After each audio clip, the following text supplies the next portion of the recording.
Story time with Mahwash. Today's story is Flat Stanley and the Very Big Cookie by Jeff Brown.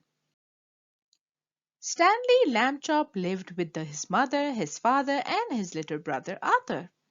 Stanley was 4 feet tall, about a foot wide, and half an inch thick. He had been flat ever since a bulletin board fell on him.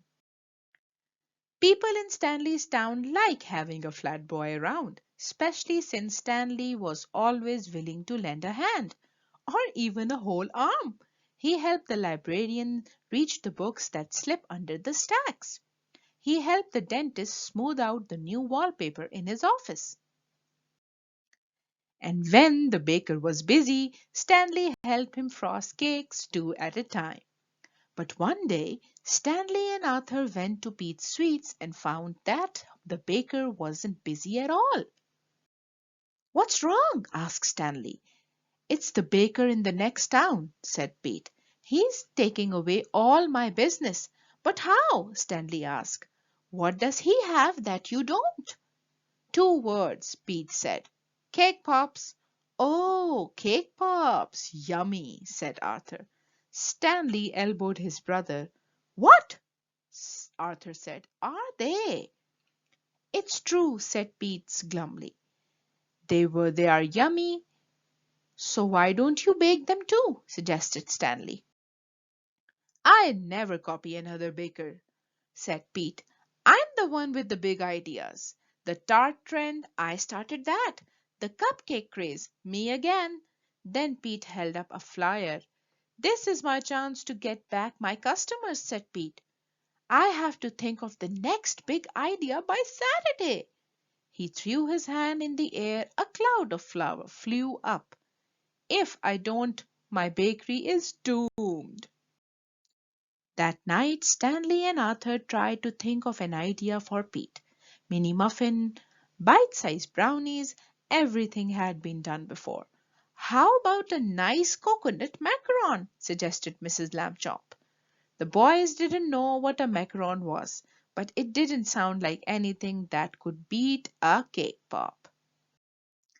The next day, Friday, Stanley and Arthur stopped by the bakery after school. It was a mess. There was frosting everywhere. One whole table was covered with cookie dough. Candy balls rolled around the floor. "Mr. Pete!" called Stanley. "What's going on?" "Whoa!" Stanley slipped on a candy ball. His flat arms made a windmill as he tried not to fall. Pete came out of the kitchen just in time to see Stanley land smack face first in the cookie dough. Arthur peeled his brother off the cookie dough.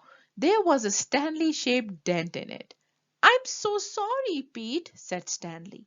But Pete was staring at the dent with a smile on his face.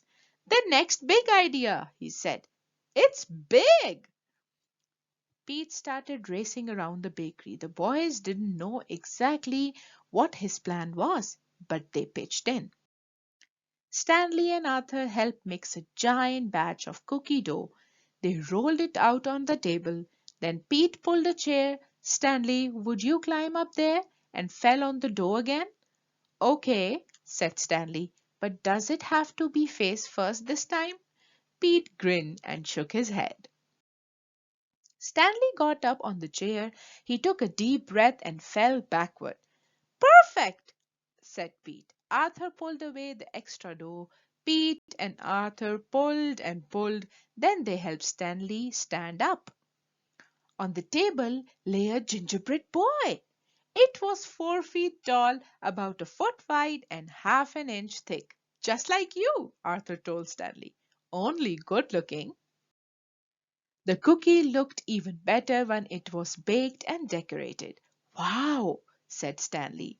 "This might sound weird, but I want to take a bite of my head." "Not now," said Pete. "We have 3 dozen kid-sized cookies to make." The next morning was the food fair. The Lambchops walked down the main street. "Look at that," said Mr. Lambchop. There was a huge crowd outside Pete's Sweets. They were waiting to buy kid-sized cookies. But there were two cookies that weren't for sale. These are for you, said Pete. Thanks for saving the day. I always knew I had the sweetest boys in the world, said Mrs. Lambchop. And the boys ground and took a bite. The end. Hope you liked today's story. See you next time.